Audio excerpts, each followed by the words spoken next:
Hello guys. Okay, gold last week நம்ம பார்த்துருந்தோம். நல்ல ஒரு பையில் இருந்துச்சு. நான் ஒரு கரெக்ஷன் சொல்லியிருந்தேன், மேபி அது ஒரு சப்போர்ட்டாக ஆட் பண்ணலான்ட்டு. உங்களுக்கு 40 ரேஞ்சு சொல்லியிருந்தேன். ஐ திங்க் பார்த்தீங்க அப்படின்னா மார்க்கெட்டை அன்எக்ஸ்பெக்டட், ஆனால் 40 ரேஞ்சு நியர்பை ஹிட்டு நம்மகிட்ட இடம்.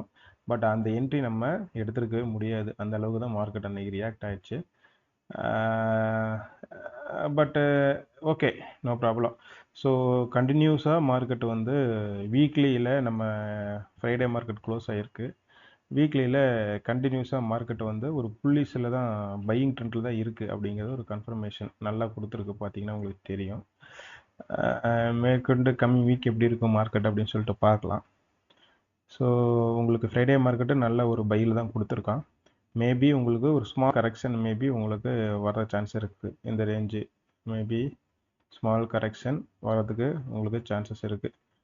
இந்த ரேஞ்ச் வச்சுக்கலாம். மேபி ஒரு ஸ்மால் ஒரு விக்கு கொடுத்துட்டு உங்களுக்கு மண்டே மார்க்கெட்டுக்கு மேலே இந்த இடத்துல இருந்து உங்களுக்கு ஒரு கரெக்ஷன் வரதுக்கு வாய்ப்பு இருக்குது. மேபி இந்த ரேஞ்சு ஸ்மால் கரெக்ஷன் வச்சுக்கலாம். இந்த ரேஞ்ச் வச்சுக்கலாம், ஒரு ஸ்மால் கரெக்ஷன் பார்க்கலாம். ஸோ வெயிட் பண்ணி பார்ப்போம் மண்டே மார்க்கெட் எப்படி இருக்குன்னு. மார்க்கெட் வந்து லாங் டைம் நல்ல ஒரு பையில் இருக்குது.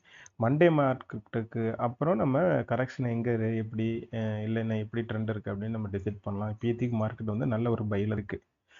ஸோ வெயிட் பண்ணி பார்ப்போம். தேங்க்யூ.